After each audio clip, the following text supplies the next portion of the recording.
Thanks for joining us on Shannon's Club TV, where we look back on our favourite and sometimes forgotten cars on Australian roads and racetracks.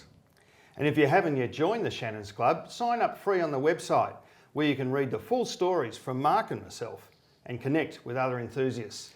Today on the show, the first Japanese car that beat Europe's best small cars at their own game, the Honda Civic. The 1972 global launch of the Honda Civic marked yet another significant Japanese milestone. After the Datsun 1600 made top-shelf rear-drive engineering affordable and reliable, Honda decided to refine the front-drive transverse drivetrain blueprint first defined by the Mini. Honda not only beat most Western companies in the global switch to front-drive small cars, it was done on Honda's terms. The Civic arrived in Australia in March 1973, several years ahead of the VW Golf. At just $21.99, it was only $200 more than a basic Mini. The catalyst for the all-new Civic was the Fiat 128's breakthrough front drive layout that placed the transmission to the side of the engine, not underneath like the Mini. Although several front drive Hondas were already based on the Mini engine over transmission layout, the Civic took the Fiat development to another level. The Civic's all-aluminium 1169cc overhead cam engine had a genuine hemispherical cross-flow head with rocker arms to operate opposing incline valves. 5 main bearings added strength. Cylinders were Siamesed in pairs to keep the block short and light. The 4-branch exhaust manifold and a water jacket inlet manifold with its twin throat carburettor were on opposite sides of the engine, away from heat soak issues. Mark, this sounds like a wish list for Cooper S races. In 1973, this must have made it one of the most factory-ready class contenders in Bathurst history. Yeah, it sure was. I mean, that's an amazing mechanical menu, isn't it? It just goes to show how high the Japanese were raising the stakes in the small car class. You know, these cars are as tough as nails. In Group C touring car trim, they were revving them to over 7,000 RPM all day at Bathurst. About 180, 190 kilometres an hour on Conrod Straight, which is pretty quick for a Class A car. I mean, it's no wonder this car won a lot of fans on both sides of the spectator fence. Yes, and it didn't stop there. The Civic's thinner sheet steel cut weight to just 657 kilograms. It demanded a far more thorough stress analysis for exceptional structural strength. The steering rack was attached to the front subframe that carried the engine and front suspension lower members for sharp and accurate steering. Less obvious were the independent suspension struts at all 4 corners, a big advance over the Fiat's rear swing axles. They were attached to lower arms that pivoted close to the centre of the car for long suspension travel and consistent geometry front and rear. The lack of geometry change at the extremes set new benchmarks and made the Civic almost unmatched on broken surfaces. A package this complete at this price defied belief in 1973. Racing at Bathurst would almost be essential, Mark, to prove that there was no catch. Yeah, and that value for money equation didn't end at the showroom.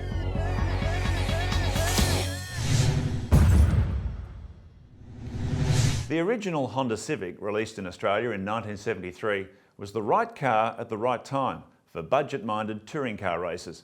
Its fuel efficiency, state-of-the-art design and quality engineering made it a robust yet cheap class contender, competing at Bathurst with the V8 big boys for a fraction of the cost. An article that appeared in Sports Car World magazine in 1974 highlighted how easy and affordable it could be for a Honda Civic owner to turn their dream of competing at Bathurst and other endurance races into a reality. The article famously claimed that for as little as $1,000 you could race prepare a Civic that could compete on equal terms with other frontrunners in the small car class.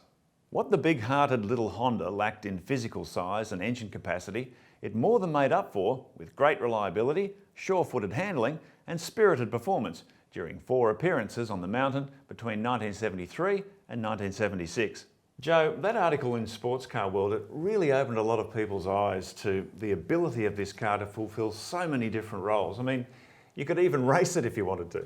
Well, I don't think we'd seen a car that competitive and that complete in its capabilities. Straight off the showroom floor. And it was just over $2,000. Yeah. And when you think about the protectionism, that car should have been even cheaper, maybe $1,600. And I guess that's where its biggest failing was, if there was one. It had Japanese paint, trim, and the engines would get smoky. And they all wore out at roughly the same time. Yeah, because it was fully imported. It's fully imported, and I guess that was a big difference. Yeah. Most small cars at that point were being made here, Yeah. and the paint and trim lasted a long time, and that's why they've disappeared.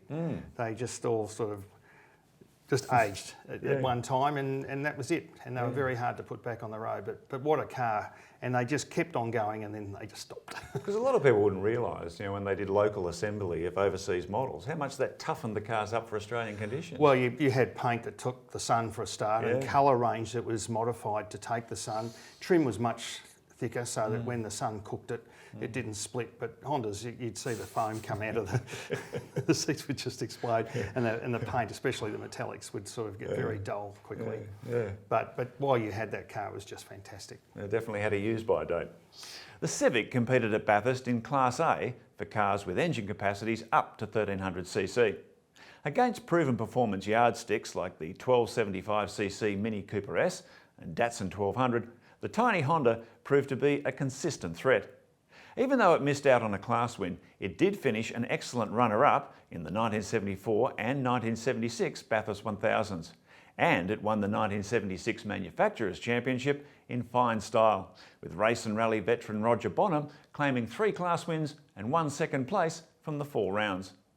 Sadly, Class A was cancelled after the 1976 Bathurst race, largely due to safety concerns over the rapidly growing speed disparities between the slowest and the fastest cars, particularly on Conrod Straight.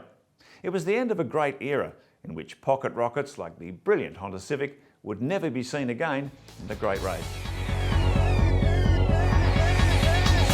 Other great episodes of Shannon's Club TV are available to view anytime on the club website.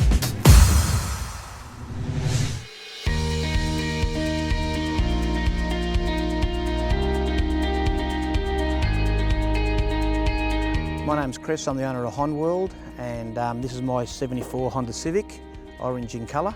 I've been doing Hondas for about 29 years now, and my passions are the little Civics, the early 73 to up to 77, 78, the 1.2 litre.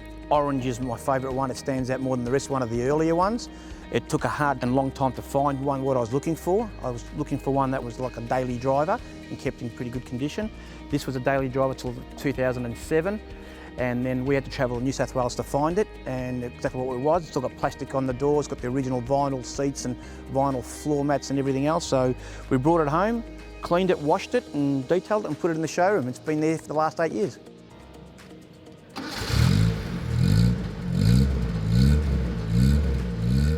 This Honda Civic is probably the icon for Hondas, which got Honda on the map. What made Honda special on this car, it came out at first in a 2-door with a little boot lid. Then also they introduced the 2-door with the actual hatchback, which the seat folds down and you can make it into like a little minivan in the back. But what it made it special, it had a little 1.2 litre water-cooled engine. Also, this car was introduced as a 2-speed semi-automatic, which allows people that weren't confident with manual cars, they can drive this car. It was targeted as a zippy around town little car. It was economical, it was different to what everyone was used to, the big cars in the early 70s and late 60s and even right through to the early 80s. The way it actually drives, they don't have power steering, but it's easy to turn, it's easy to park, the visibility is unbelievable. The back little quarter windows, they flip out so you get air. These cars did come out with air conditioning back then, but very rarely would you find them with air conditioning. But just in general, it was just like a little bubble on wheels. We've kept it as original as we can. We really haven't modified anything on it. And what we're trying to do with it is keep it to its former glory. At some stage we will restore it, but it will be not just a quick job, it'll be a proper restoration, and hopefully I'll have it for years to come.